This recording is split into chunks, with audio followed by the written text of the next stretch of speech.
We will be giving a presentation over South and Southeast Asia.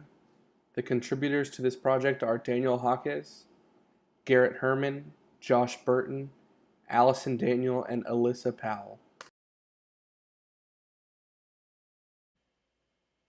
South and Southeast Asia stretches from India to island nations in the Pacific and includes most of the countries south of China on the Asian continent.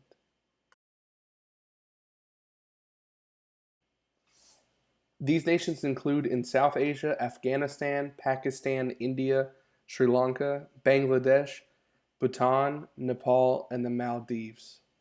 And in Southeast Asia, Myanmar, Thailand, Laos, Cambodia, Vietnam, Malaysia, Singapore, Indonesia, the Philippines, Brunei, and Timor-Leste.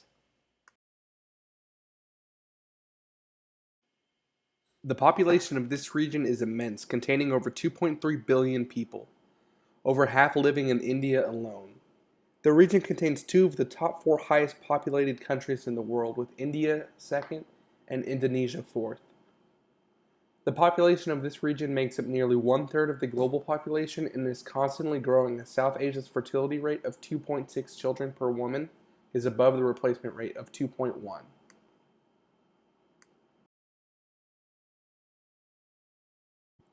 The geography of this region is varied, ranging from the deserts of Afghanistan and Pakistan to the mountains of the Himalayas in Nepal to the tropical rainforests of Indonesia.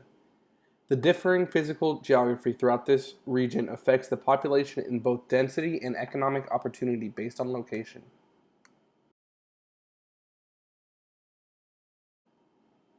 Historically, the nations of South and Southeast Asia were European colonies belonging to the British, French, Spanish, Dutch, and Portuguese, who gained their independence in the mid-20th century. Unlike other colonies throughout the world, Europe's presence in these nations did not affect their traditional religions. Whereas other nations skewed toward the Christianity of European colonists, South and Southeast Asia maintained their traditional religions of Hinduism, Buddhism, and Islam. The one major outlier being the Philippines, which is primarily Catholic because it was settled by Spain.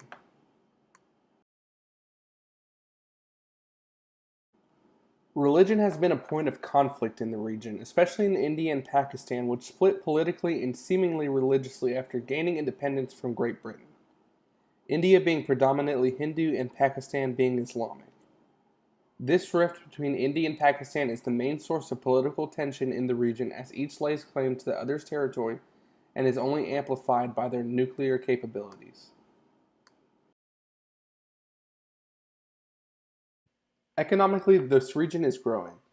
While agriculture is still the main economic activity in the region, growth in services and manufacturing has occurred since the late 20th century. South and Southeast Asia are becoming the main locations for outsourcing by the United States and Europe for manufacturing services and information technology. The driving force behind this growth is the low cost of labor in South and Southeast Asia.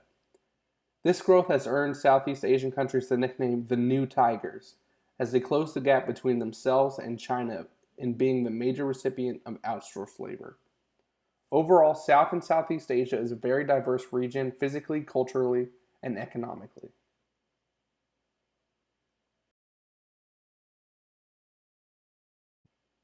Three terms defined. Indus Water Treaty. Pakistan was allowed to have 80% usage of the water while India was allowed to use 20%. This also kept any dams from being put in place by India, which would have had an impact on Pakistan. Neoliberalism, opening economies to global trading.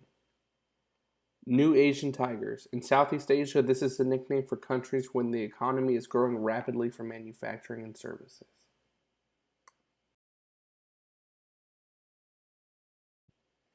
As times change, so does technology. Batam is located within a vastly green area in Indonesia. A multi-million-dollar technology park was officially opened on March 20th called Nongsa Digital Park. This park will be a safe place for technology entrepreneurs to go and develop upcoming advancements. This will be a place for developers to work, live, and achieve success. Bungalows will be rented to staff that are beachfront views that allow easy access to the Nongsa resorts. There are currently 4 main tenants occupying 2 office blocks that were construction. One of these four is Glintz, a recruitment-based digital platform that is used to build engineering teams for Singapore and Indonesia. Indonesia's President Joko Widodo projected to create over 1,000 new digital startups that would be worth up to $10 billion by 2020.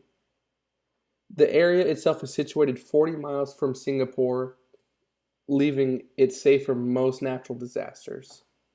Opening this establishment has already opened 1,500 jobs, and this number is projected to grow as development continues.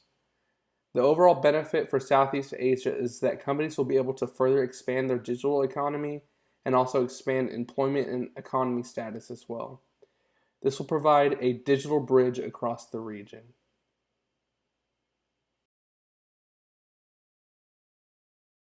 Throughout this presentation, we have discussed the locations of South and Southeast Asia, the 8 nations that make up the South, and the 11 nations that make up Southeast Asia. These territories contain over 2.3 billion people, with over half living in India. This region currently makes up almost 1/3 of the global population. We also learned that this is a region that is still growing, with South Asia's fertility rate at 2.6 children per woman. We also discussed the different geographical regions ranging from deserts to the Himalayas to tropical rainforests.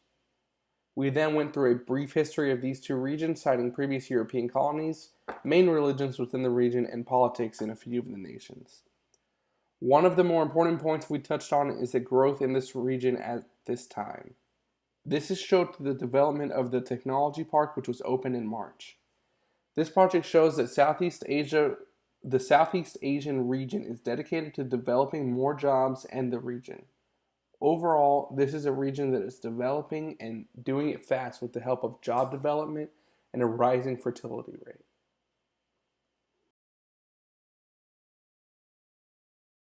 Given what you have learned about the new Nongsa Digital Park, do you think an establishment like this would impact the United States economy as positively as it is projected to impact Southeast Asia?